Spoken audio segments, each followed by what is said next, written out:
Hey there Chiefs fan, so let's talk about what just happened. The Chiefs closed out their regular season in a way that nobody, and I mean nobody, saw coming. A 0-38 loss to the Denver Broncos. Yeah, you heard that right, 0 points nada. This was the first time in Andy Reid's 11 years as head coach that the team didn't score a single point in game. Pretty shocking, huh? Now, I know what you're thinking, how does a team that dominated all season end up like this? Well, here's the thing, Andy Reid decided to rest some key players. Patrick Mahomes, Travis Kelce, and a few others sat this one out. Sure, the Chiefs had already locked up the AFC's top seed and a first-round bye, but still a shutout that's rough. And if that wasn't enough to stir things up, the Broncos didn't just win, they crushed it. Rookie quarterback B. Nix had the game of his life, throwing for over 300 yards and 4 touchdowns. Meanwhile, our backup QB Carson Wentz struggled to get anything going, and the entire offense only managed 98 total yards. Ouch. So here's my question to you: was resting our stars the right call, or should Reid have kept the momentum going? Let me know in the comments. In fact, let's do a quick poll. Option 1, Reid made the right call, rest over risk. Option 2, bad move, keep the rhythm alive. Drop your vote below, and don't forget to tell me how you feel about this game. Stick around, because next we're diving into the fallout from this decision, and trust me, it's a hot topic. Alright, let's get into the big question swirling around this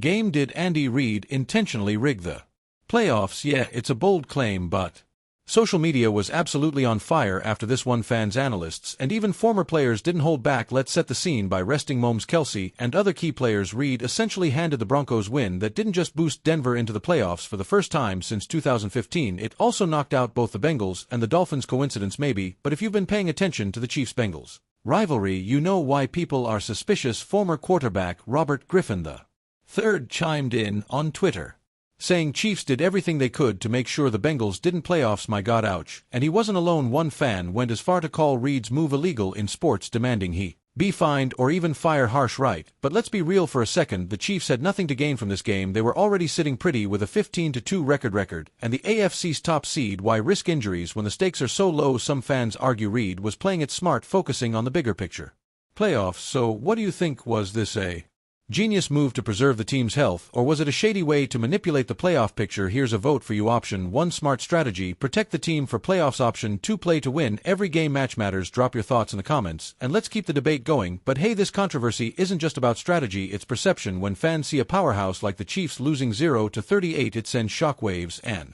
the ripple effects of this loss, oh, they're huge. Stick with me as we break down how this game shook up the league and what it means for the Chiefs moving forward. Let's talk about how everyone's feeling after this game. Spoiler alert, it's a mess. Chiefs fans are split right down the middle. Some are furious, while others are standing by Reid's decision, and honestly both sides make some pretty solid points. First, the outrage. Social media exploded with fans calling Reid's decision cowardly. One post said, "This is a disgrace. Resting players is one thing, but getting shut out unacceptable." Others even demanded fines or for Reid to be fired, which feels a little extreme, right? But hey, when your team is supposed to be the best and you lose like that, emotions run high. Then there's the playoff manipulation angle. Critics claim the Chiefs were scared to face the Bengals, pointing to past playoff losses as proof. But let me ask you this: do you really think a 15-2 team with Mahomes at the helm has anything to fear? Drop your answer in the comments. On flip side, Reid's defenders are out here making good points too. Why risk injuries when you've already locked up the top seed? Some fans are even applauding Reid for thinking long-term. One commenter wrote, "We've got bigger fish to fry, like winning another Super Bowl. This game didn't matter." So where do you stand? Are hashtag team outrage or hashtag team defense? Let's see who wins this debate in the comments below. And here's a fun question for you: if we're coaching the Chiefs, what would you have done? Rest your stars or go all out for the win? Share your game plan. I'm curious now whether you're mad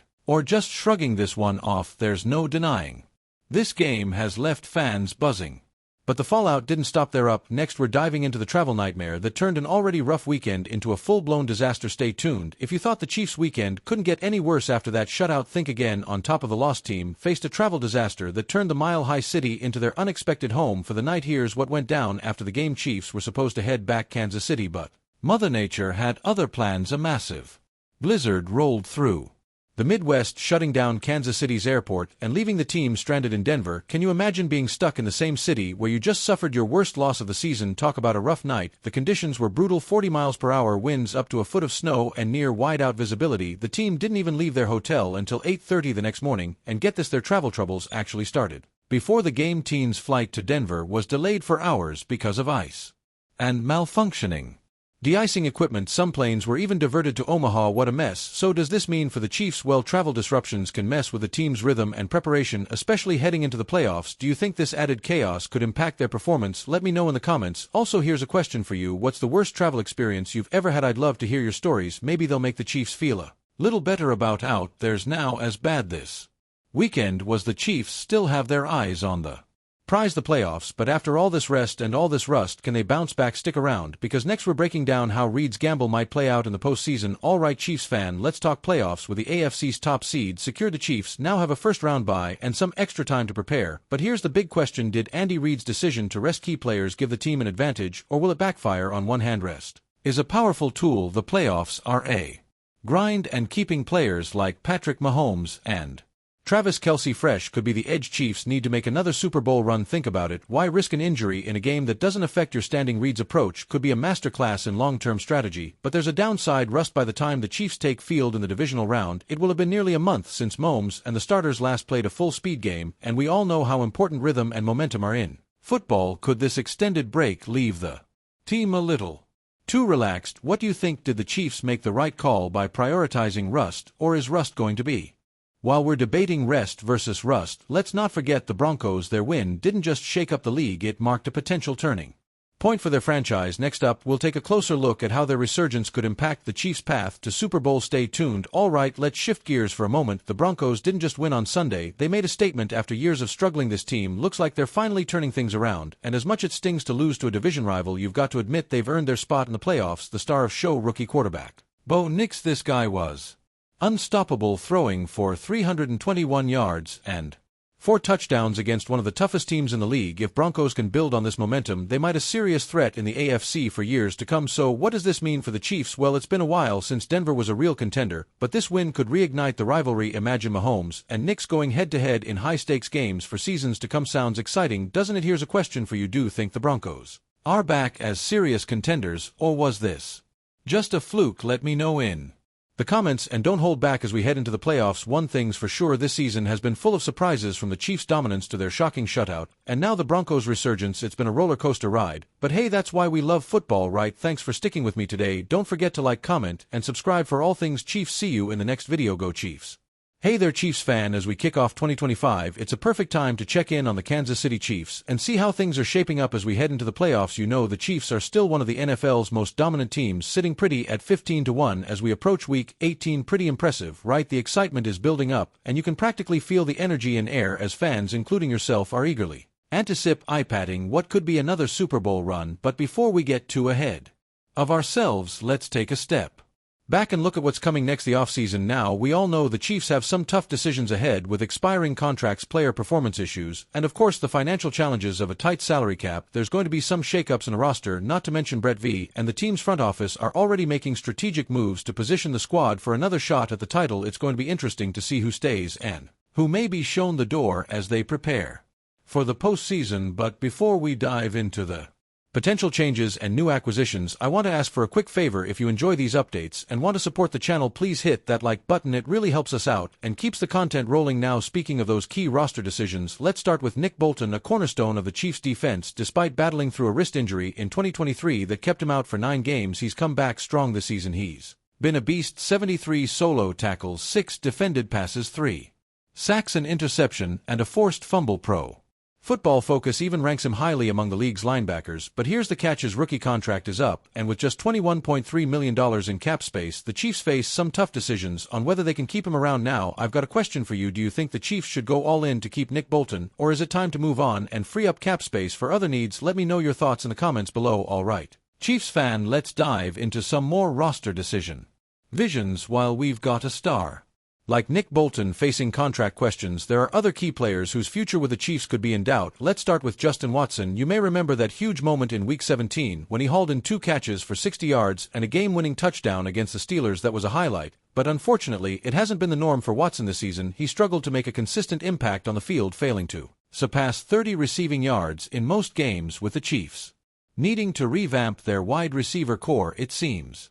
Unlikely Watson will be back for the 2025 season. With Watson likely on his way out, the Chiefs are going to need find someone to step up. A younger, more dynamic receiver could be exactly what the team needs. This might come through the draft, free agency, or maybe whatever happens. Kansas City will be looking for fresh talent to complement Patrick Mahomes and keep that explosive offense rolling. Speaking of changes, let's talk about the backfield after Isaiah Pacheco's injury early in the season. Sage Perrin had his moment in the spotlight. He logged 309 receiving yards and even found the end zone. However, with Pacheco fully healthy and back in action, Perrin's role, the offense has taken a significant hit. Add to that the fact Carson Steele is under contract through 2025, and it looks like the Chiefs are set at running back unless of course Penn makes a big splash in the playoffs. But let's be honest, it's looking like his time in Kansas City might be short-lived. What do you think though? Should the Chiefs take a gamble and keep Perrin around, or is it time to cut ties and explore other options in the off-season? Drop your thoughts in the comments. Now that we've covered some of the key potential cuts, let's talk about the exciting rumors swirling around the Chiefs, especially one that could bring a big-name player to Kansas City. You've probably heard the buzz already. There are whispers about the Chiefs potentially trading for New York Jets wide receiver Garrett Wilson. This guy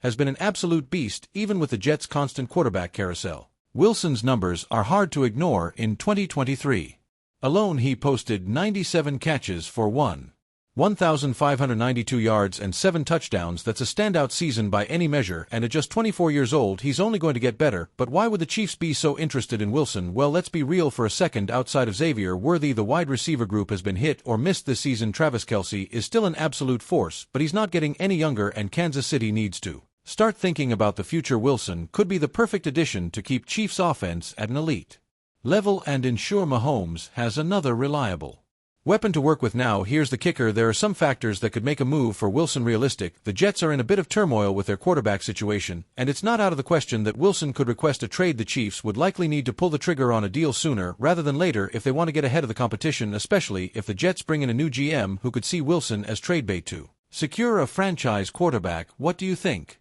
about the idea of Garrett Wilson in a Chiefs uniform? Would he be the missing piece to the offense, or should the Chiefs focus on developing their current roster instead? Let me know in the comments, and let's get the conversation going. Okay, now that we've talked about the possibility of bringing Garrett Wilson to Kansas City, let's break down what such a move would actually mean for the Chiefs both in the short and long term. First off, bringing in a player like Wilson isn't going to come cheap. The Chiefs would likely have to give up significant draft capital to make a deal with the Jet, and even if the trade happens, extending Wilson's contract would be a priority. With just 1 year left on his rookie deal, you can bet that Wilson is going to command top-tier money, probably making him one of the highest-paid wide receivers in the league. But here's the thing, when you have a franchise quarterback like Patrick Mahomes and a coaching staff led by Andy Reid, a move like this could completely change the offense for the better. Imagine an offense-defense with Wilson, Mahomes, Travis Kelce, and Xavier Worthy. That's a nightmare for opposing defenses. Wilson's versatility as a route runner, his ability to make contested catches, and his ability to stretch the field would give the Chiefs another weapon to work with, and would take some pressure off Kelce, especially as he ages. However, we can't ignore the financial and roster challenges that come with adding a player like Wilson. Trading for him would require a significant financial commitment, which could impact